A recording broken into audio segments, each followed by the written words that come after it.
बिस्मिल्लाहिर्रहमानिर्रहीम। ये first slide है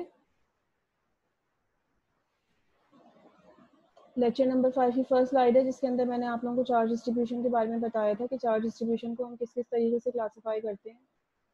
जी नताशा, आप बताइए कैसे करते हैं क्लासीफाई, किस किस तरीके से क्लासीफाई करते हैं।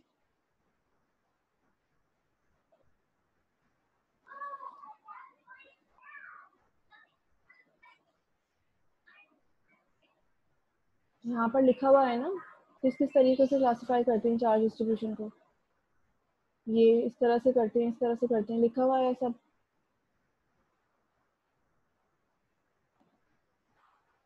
अच्छा चलो ठीक है, मैं नेक्स्ट स्लाइड के पर जा रही हूँ। ये तो कल मैंने आप लोगों के साथ में डिस्कस कर भी लिया था वैसे थोड़ा बहुत, लेकिन अगर फिर भी किसी को कुछ पूछना है तो पूछ ले।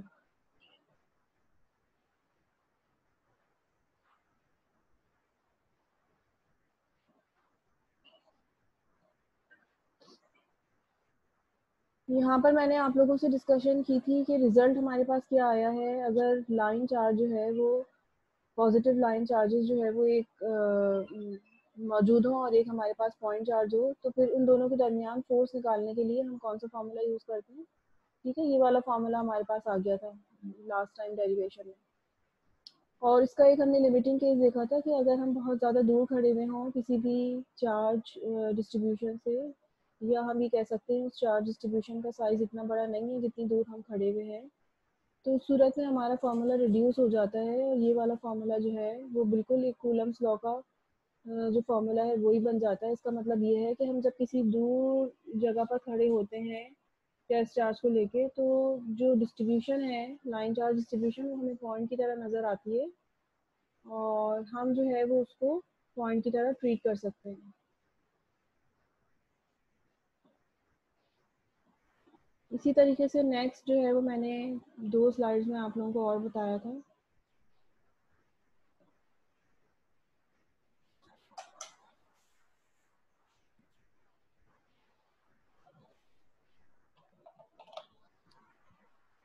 डिस्क ऑफ चार्ज है ये, कि अगर किसी जगह डिस्क मौजूद हो तो उसका फार्मूला भी जो है वो उसी पैटर्न के ऊपर निकाला जाता है जिस तरह से मैंने लाइन ऑफ चार्ज का निकाला था, लेकिन यहाँ पर मैंने डायरेक्ट लिखा है फार्मूला।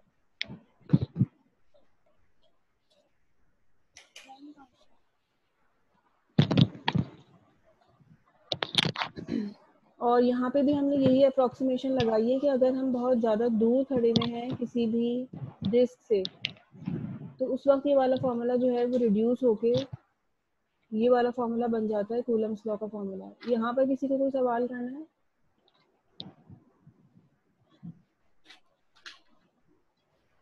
डिस्क के हवाले से कोई सवाल करना है किसी को? और उसके बाद नेक्स्ट जो है वो रिंग ऑफ चार्ज है। रिंग ऑफ चार्ज के अंदर भी जो है वो फार्मूला मैंने डिस्कस किया था कि रिंग ऑफ चार्ज में भी सेम सिचुएशन होती है जिसके अंदर z is very very greater then r अगर हो तो हमारा फार्मूला रिड्यूस हो जाता है k Q not q upon z square बन जाता है। ठीक है, ये वाला फार्मूला जो है वो मैंने लेक्चर नंबर 5 के अंदर डिस्कस किए थे। एक लिमिटिंग केस जो है वो और है जिसके अंदर जो है वो हम ये कह सकते हैं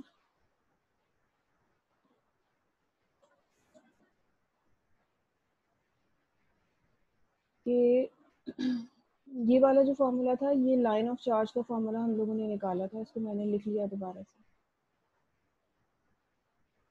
और ये डिस्क ऑफ चार्ज के लिए निकाला था। एक सिचुएशन तो हमने देखी थी कि y is very very greater then l। एक लिमिटिंग केस हम जो है सेकंड वाला और देख रहे हैं, वो क्या है कि अच्छा भाई अब l बहुत ज़्यादा बड़ा हो जाए as compare to y। l क्या चीज़ है? Size of the charge distribution, यानी डिस्ट्रीब्यूशन बहुत ज़्यादा बड़ी है, बहुत ज़्यादा बड़ी है। ठीक है, और पॉइंट चार्ज जो है वो उसके करीब रखा हुआ है, ये सिचुएशन है।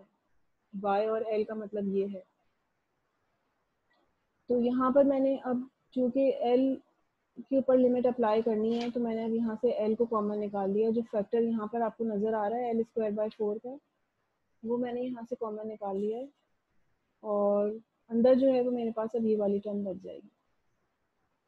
और चूँकि l बहुत ज़्यादा बड़ा है तो ये जो फर्स्ट टर्म है y अपॉन l, ये तकरीबन इट टेंड्स टू 0। और हम यहाँ से देख सकते हैं कि ये वाला जो फॉर्मूला है वो मेरे पास इसके बराबर आ गया, ठीक है, 2k Q naught Q divided by Y L.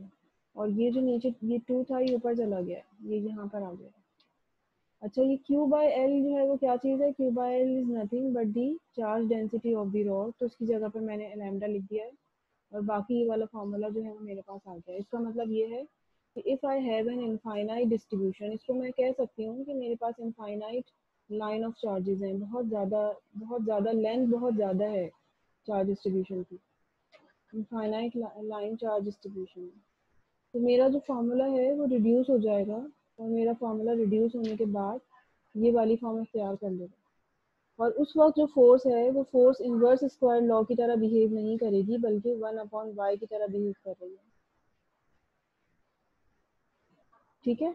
यहाँ पर हम सब जगह पिछली दफ़ा देखते हुए आ रहे हैं कि जो कूलम्ब फोर्स है वो इनवर्स स्क्वायर लॉ की तरह बिहेव कर रही है अगर पॉइंट चार्जेस होते हैं तो। लेकिन यहाँ पर हमें पता चला कि अच्छा, अगर हमारे पास पॉइंट चार्ज नहीं है बल्कि इनफाइनाइट डिस्ट्रीब्यूशन है, तो कूलम्स लॉ तो फिर ज़ाहिर है इसको नहीं बोलेंगे, यानी कि फोर्स बिटवीन टू चार्जेस, एक तो लाइन चार्ज और एक पॉइंट चार्ज, उसके दरमियान 1/y करके वेरी करेगी, ठीक है। और इसी तरीके से अगर कहीं डिस्क है मेरे पास, अगर उसका रेडियस बहुत ज़्यादा बड़ा हो जाए, पहले हमने देखा था कि हम बहुत ज़्यादा दूर चले जाते हैं, z is very very greater than R last slide के अंदर। और यहाँ पर जो है वो ये सिचुएशन है कि r जो है वो बहुत ज़्यादा बड़ा है, ठीक है, z के मुकाबले में, यानी डिस्क का साइज़ बहुत ज़्यादा बड़ा है। तो डिस्क का साइज़ अगर बहुत ज़्यादा बड़ा होगा तो अब मैं यहाँ पर से क्या चीज़ कॉमन निकालूंगी? r कॉमन निकालूंगी। यहाँ से मैंने r कॉमन निकाला है, तो z अपॉन r जो है ना मेरा यहाँ से इट टेंड्स टू 0। ये जो है ना तकरीबन 0 हो रहा है, क्योंकि r इतना ज़्यादा बड़ा है, डिस्क इतनी ज़्यादा बड़ी है, पॉइंट चार्ज इसके करीब रखा हुआ है लेकिन डिस्क बहुत ज़्यादा बड़ी है, ये टर्म मेरी 0 हो जाएगी, ठीक है। उसके बाद अगेन यहाँ पर z अपॉन r है, तो r is very very large, तो z अपॉन r भी जो है मेरा अप्रॉक्सीमेटली 0 होगा। अच्छा, यहाँ पर मैंने क्या किया, इस जगह पर ये जो k है, कूलम्ब कांस्टेंट k, इसकी वैल्यू होती है 1/4 पाई एप्सिलॉन नॉट, को मैंने खोल दिया नीचे। अच्छा, ये जो q upon pi R square है, q upon pi R square, तो किसी भी डिस्क का जो एरिया होता है वो होता है पाई आर स्क्वायर एरिया। तो Q अपॉन ए, चार्ज अपॉन एरिया जो है वो बेसिकली किसके बराबर है? सिग्मा के बराबर। तो Q upon pi R square की जगह पर मैंने यहाँ पर लिख दिया है सिग्मा। और ये ऊपर से एक 2 कैंसिल हो गया, 2 1 2 2 2 4, तो यहाँ पर 2 और एप्सिलॉन नॉट बच गया, और ऊपर Q नॉट और सिग्मा बच गया, ठीक है। अंदर का तो हमें पता चल गया कि ये सेकंड टर्म पूरी वैनिश ही हो रही है, सिर्फ यहाँ पर 1 बचेगा। तो हमारा जो आंसर रिड्यूस होकर आ जाता है फोर्स का formula Q not sigma 2 epsilon not. और यहाँ पर हम देख सकते हैं कि अगर हमारे पास बहुत बड़ी डिस्क है तो फोर्स जो है वो पोजीशन के ऊपर बिल्कुल डिपेंड नहीं कर रही। यहाँ पर तो फिर भी एक वाई आ रहा था, जैसे जैसे पॉइंट चार्ज दूर होगा लाइन ऑफ चार्ज से, फोर्स डिक्रीज हो जाएगी, इन्वर्सली प्रोपोर्शनल है। यहाँ पर तो हम देख रहे हैं कि फोर्स कांस्टेंट ही रह रही है। आप किसी भी पोजीशन के ऊपर फोर्स निकालें पॉइंट चार्ज के ऊपर, तो हमारी जो फोर्स है वो कांस्टेंट रहेगी। तो ये दूसरी लिमिटेशन थी जो कि हम अप्लाई करते हैं डिफरेंट डिफरेंट डिस्ट्रीब्यूशन के ऊपर, ठीक है। ये लिमिटेशन है if charge distribution is infinite.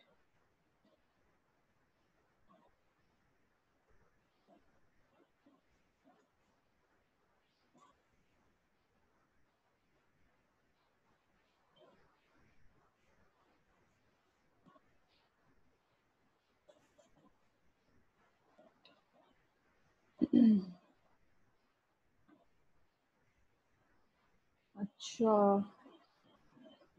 यानी कि ये हमने दो केसेस डिस्कस किए, एक लाइन ऑफ चार्ज और डिस्क ऑफ चार्ज में।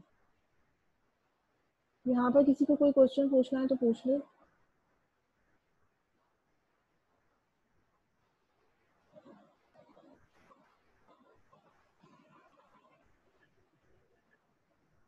नेक्स्ट जो एक चीज़ इस चैप्टर के अंदर रह गई है वो है शेल थ्योरम, ठीक है। शेल थ्योरम के दो पोस्टुलेट्स हैं। इसके अंदर जो है वो हमें बताया हुआ है कि एक जो शेल है स्फेयर, स्फेयर की हम बात कर रहे हैं, स्फेरिकल शेल की बात कर रहे हैं।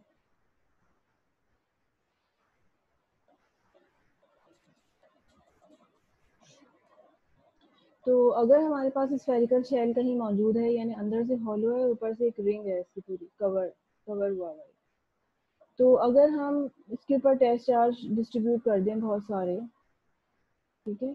एक तो हमने रिंग का केस किया था ना, रिंग का केस क्या था, रिंग जो था वो जैसे आप हाथ की फिंगर्स के अंदर पहनते हैं उस तरह की डायमेंशन होती है उसकी, सर्कल होता है, स्फेयर नहीं होता।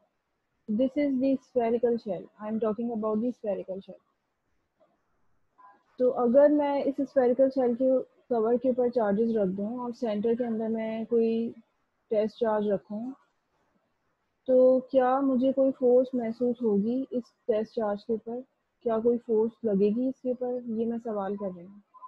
तो एक थ्योरम है, थ्योरम वो क्या चीज़ होती है, थ्योरम इज अ लॉ। बहुत सारी एनालिसिस करने के बाद हम एक बहुत चीज़ जो है वो हतमी नतीजे पे पहुंच जाते हैं कि नहीं ऐसा नहीं होता, तो उसको हम कह देते हैं कि this is the theorem, this is the law, कि there is no force exerted on a test charge inside a shell. अगर हम किसी भी चार्ज शेल के अंदर कोई एक टेस्ट चार्ज रख देंगे तो उसके ऊपर कोई फोर्स नहीं लगेगी। सही है, ठीक है। तो ये सबसे पहला थ्योरम है। और ठीक है भाई, इसके ऊपर कोई फोर्स नहीं लग रही है, हमने मान लिया।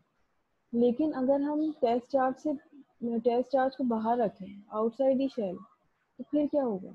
ये वही शेल है जो पहले ऊपर मैंने बनाया था। मिस जी बेटा। मिस ये दोबारा से बता दे, नेट डिस्कनेक्ट हो गया था। जी अच्छा, मैं आपको ये बता रही थी कि अगर हमारे पास कोई भी चार्ज स्फेरिकल शेल होता है और अगर हम एक टेस्ट चार्ज को इसके अंदर रख दें, तो फिर हम मालूम करना चाहते हैं कि फोर्स जो है उसके ऊपर कितनी अप्लाई होगी।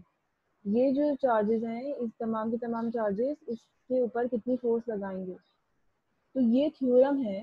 थ्योरम जो होता है वो हमेशा हमारे पास कब आता है, जब हम बहुत सारा एक्सपीरियंस करके और एनालाइज करके सिचुएशन को एक लॉ बना लेते हैं, ठीक है। लॉ या थ्योरम कहलाता है। तो उसके लिए फिर जब हम मज़ीद प्रॉब्लम्स करने के लिए जाते हैं आगे, तो फिर हम मज़ीद प्रूफ नहीं करते, मज़ीद सॉल्व नहीं करते, हम इसको एज इट इज़ ले लेते हैं।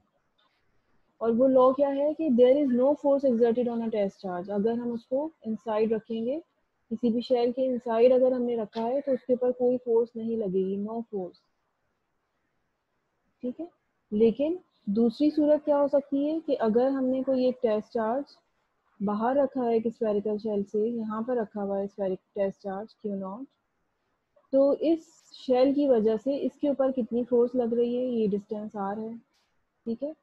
तो हम कहेंगे कि नहीं, ये जो पूरा की पूरा स्फेरिकल शेल है ये ट्रीट कर रहा है लाइक अ पॉइंट चार्ज, ये पॉइंट की तरह बिहेव करेगा, ये इसका अपना रेडियस है आर, ठीक है। तो अगर ये पॉइंट चार्ज की तरह बिहेव कर रहा है, तो ये जो टोटल डिस्टेंस कितना हो गया, आर प्लस आर हो गया, ठीक है। टोटल डिस्टेंस हम अब ट्रीट करेंगे कि ये जो स्फेरिकल शेल है ये कॉन्सेंट्रेट कर रहा है at the centre of the shell, तो हमने इस सेंटर के ऊपर ही इसको पॉइंट बना दिया है। और अब हमें इस पॉइंट चार्ज से लेके इस पॉइंट चार्ज तक का टोटल डिस्टेंस चाहिए, ओके। तो ये जो है आर था, ये इसका रेडियस था शेल का, तो टोटल डिस्टेंस मेरे पास आर प्लस आर हो गया। और अब हम ये कह सकते हैं कि ये दोनों जो है पॉइंट चार्ज की तरह बिहेव कर रहे हैं, तो हम इसके ऊपर ये वाली लॉ अप्लाई कर सकते हैं, ठीक है, which is the Coulomb's law. तो यहाँ पर यही लिखा हुआ है कि if test charge is outside the shell, अगर स्फेयर है, स्फेरिकल शेल है, उसके बाहर हम खड़े हुए हैं, it behaves like a point charge, तो फिर ये जो स्फेरिकल शेल है ये इसकी तरह बिहेव करेगा, पॉइंट चार्ज की तरह बिहेव करेगा। और जब हमारे पास दो पॉइंट चार्जेस होंगे तो उनके दरमियान फोर्स मालूम करने के लिए हम डायरेक्टली पे कूलम्स लॉ का फॉर्मूला अप्लाई कर सकते हैं। तो ये शेल थ्योरम है, बार बार इस तरह के प्रॉब्लम आएंगे। ऐसी सिचुएशन होती है कि कभी हमें स्फेयर के अंदर जाना पड़ता है, जब हम स्फेयर के अंदर जाते हैं तो फिर हम उसको like a point charge behave नहीं करते, हम कहते हैं कि अच्छा भाई हम तो स्फेयर के अंदर हैं, तो कोई बात नहीं, स्फीयर के अंदर है तो कोई बात नहीं, हम इसको एज ए स्फीयर ही ट्रीट करेंगे। लेकिन स्फीयर के अंदर जब हम मौजूद हैं, कहीं भी हों, चाहे इधर हो किसी जगह हो, ज़रूरी नहीं है कि सेंटर में, इस स्फेरिकल शेल के अंदर कहीं भी कोई फोर्स नहीं लगेगी। और इसी तरीके से, अच्छा चलो ठीक है, अगर बाहर हैं तो फिर क्या होगा, हम टेस्ट चार्ज को बाहर लेकर चले गए, तो फिर ये पूरा की पूरा स्फेरिकल शेल जो है वो क्या होगा, पूरा की पूरा स्फेरिकल शेल बिहेव करेगा लाइक अ पॉइंट चार्ज। तो अब हम कह सकते हैं कि ये स्फेरिकल शेल का जो टोटल चार्ज है वो हम सपोज कर लेते हैं कि वो एक पॉइंट की तरह है, और वो रखा हुआ है कहाँ पर, सेंटर, इस जगह पर रखा हुआ है सेंटर पर। और हम यहाँ से टोटल डिस्टेंस इसका निकाल लेते हैं। इस बारे में किसी को कोई सवाल करना है?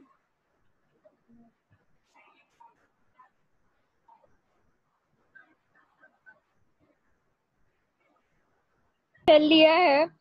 पिछले जो केसेस हम पढ़ के आ चुके हैं उसमें आपने एक रॉड ली थी, उसमें एक पॉइंट चार्ज आपने कंसीडर कर लिया था उस पूरे रॉड में से। इसमें से हमने पूरा स्फेरिकल शेल ही पूरा मतलब टेस्ट चार्ज ले लिया है। इसमें स्फेरिकल, से एक पॉइंट नहीं लेंगे जैसे पिछले केसेस में करते हाँ आ रहे हाँ हैं। हाँ हाँ, इसमें इसमें बेटा, इसमें जो है ना, किया किया तो इसी तरीके से जब कैलकुलेशन की गई है, जिन लोगों ने ये लॉ बनाई है, कैलकुलेशन की है, तो उन्होंने इसी तरीके से किया है कि एक चार्ज लिया यहाँ पर, ठीक है, एक चार्ज लिया यहाँ पर और उसकी नेट फोर्स मालूम की, ठीक है, फिर एक चार्ज लिया यहाँ, इसकी वजह से इसके ऊपर नेट फोर्स मालूम की, फिर इसके अपोजिट डायरेक्शन के अंदर लेके चले, तो यहाँ से तो बज़ाहिर हमें नजर आ रहा है कि ये फोर्स जीरो हो रही है क्योंकि ये सिमेट्रिक है। लेकिन ऐसी भी तो सिचुएशन हो सकती है ना कि चार्ज जो है वो इस जगह पर रखा हुआ हो, तो फोर्स लग रही है एक इस तरफ से इस चार्ज की वजह से, और एक फोर्स लग रही है इधर, तो ये बज़ाहिर हमें नजर आ रहे हैं कि यहाँ पर फोर्स ज्यादा होगी क्योंकि ये करीब है, ये वाला डिस्टेंस ज्यादा बड़ा है, तो ये फोर्स कम होगी, तो ये कैंसिल आउट नहीं होगी। लेकिन जब हम इसके कंपोनेंट्स बना के इसको पूरा सॉल्व करते चले जाएंगे तो ये बात पता चली थ्योरेटिकली कि तब भी जो फोर्स है वो इस पॉइंट के ऊपर भी जीरो होगी, अगर चार्ज जो है वो बहुत करीब रखा हुआ है शेल के, या सेंटर में रखा हुआ है, या किसी भी पोजीशन के ऊपर रखा हुआ है, हर केस में नेट फोर्स जो है ना इसके ऊपर जीरो निकलती है। और ये जो है ना थ्योरेटिकली फॉर्मूले से डेरिवेशन के जरिए जो है ना इसको प्रूव किया गया है, उसको इसी तरह से प्रूव करते हैं। लेकिन वो चूंकि इतनी कॉम्प्लिकेटेड सी मैथमेटिक्स है तो उसको हम नहीं पढ़ते, अब ज़रूरत नहीं हमें उसको पढ़ने की, हमने उसको बहुत अच्छी तरह से स्टडी करके एक लॉ बना लिया, ठीक है। जैसे अगर मेरे पास जैसे मेरे पास कोई फॉर एग्जांपल चार चार्जेस रखे हुए हैं, ठीक है, ये स्क्वायर है, स्क्वायर के सेंटर में अगर मैं कहूँ कि यहाँ पर एक टेस्ट चार्ज मैंने रखा हुआ है, तो उसके ऊपर नेट फोर्स कितनी लग रही होगी,